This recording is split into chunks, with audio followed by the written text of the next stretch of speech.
The smell of buttercream and sugar was thick in the air. I stood at the bakery counter, piping lace onto a wedding cake, and I could feel the tears coming. Not the polite, dab your eyes kind, the kind that hits you hard and fast.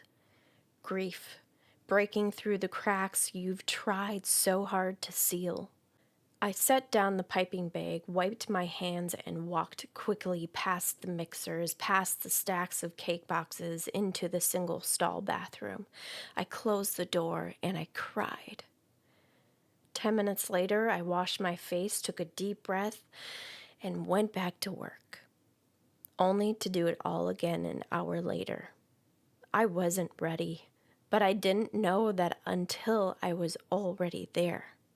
Just a month after Gracie died, I took this job as the wedding cake decorator. I thought maybe, just maybe, it would distract me, that I could push the grief down, frost over the cracks, and keep going. But grief is not something you can bake out of your life. It rises no matter how tightly you press it down. Sometimes families would come in to order birthday cakes for their kids. I'd stand there smiling, nodding, listening to them describe the theme and the flavor, while inside I was crumbling. Because I would never order a birthday cake for my baby, not in the way they were. She would never blow out candles with frosting on her lips. Certain songs would come on the radio in the back kitchen, the ones that played in the hospital or in the car rides home without her, and my hands would shake. I would have to step away.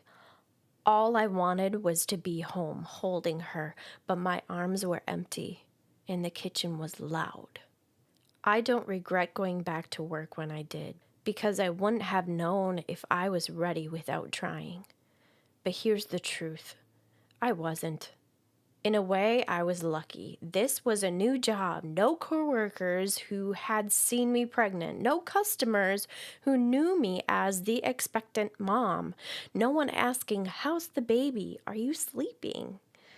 I didn't have to face those questions, but a lot of you do.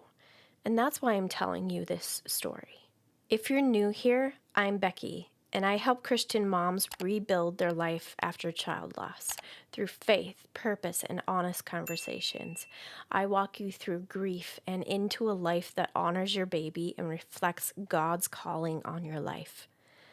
I'd love for you to subscribe to my channel and walk this journey with me. If you're standing at the edge of that first day back, here's what I want you to know. You are not broken. You are grieving.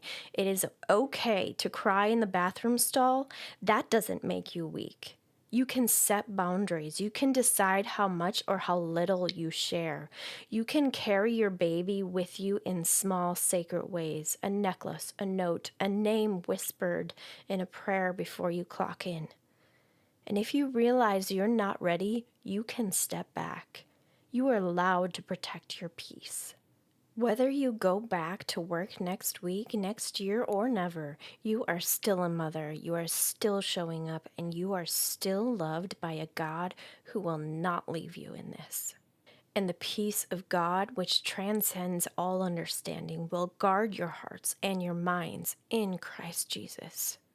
Philippians 4:7. Protect that peace. Hold on to it like the treasure it is. You are worth it. Here's the truth. You're not broken. You're grieving. That's not weakness. It's the most human thing about you right now. Trying to function in a world that keeps spinning while yours has stopped is one of the hardest, loneliest things you'll ever do. You might cry in the car before you walk in. You might feel like you're watching yourself from outside your own body. And when someone says, "I'm so glad you're back," you might want to scream. That's not you being rude. That's you surviving. If you haven't stepped into that building yet, pause, breathe, and do these 3 things. Number 1, name what's real. Say it out loud. I am still grieving. You are not the same person who left this job. Stop expecting yourself to be. Number 2, set boundaries ahead of time. You don't have to spill your heart to everyone who asks. Have phrases ready like, Thanks for asking, but I'm not ready to talk about it today. Or I appreciate your kindness. I'm just taking it 1 hour at a time. Number 3, loop in your manager if you can. Tell them what you're walking through. Ask if there's somewhere you can go if you need a moment.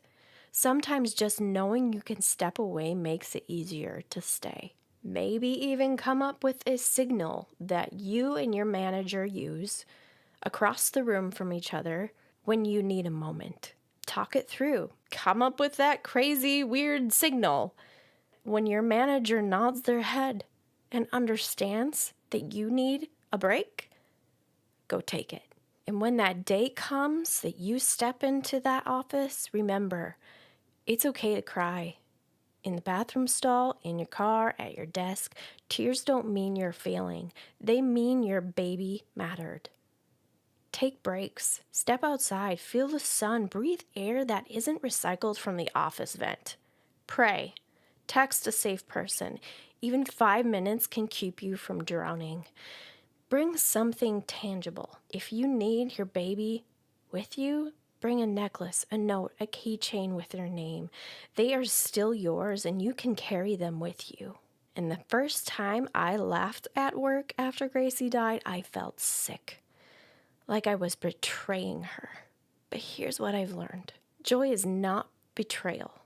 It's a sign you're still alive.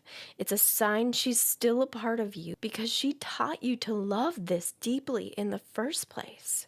Now, success is not checking every box on your to-do list. It's not holding it together all day. It's not being strong. Success today might be showing up, sending one email, making it to lunch before crying in your car. Grief changes your capacity. That's not failure. That's reality. And if you're not ready yet, if the thought of going back makes your chest tighten, maybe you're not ready. And that's okay too. You do not owe the world your timeline. Your peace is worth protecting, even if it doesn't make sense to anyone else. Whether your child lived minutes, months, or years, you are still their parent. You can say their name quietly before you start your shift. Wear their birthstone. Keep their photo in your planner. Let them be part of your workday in small, sacred ways. You're not stepping back into who you are. You can't. You're stepping forward, slowly, painfully, courageously, as who you are now. A mother who knows deep loss. A woman doing hard, holy things. A human who keeps showing up even when it hurts. When you pass through the waters, I will be with you. Isaiah 43:2. Not if you pass through, when. When you pass through. God knew this moment was coming, and He's already promised you will not walk through it alone.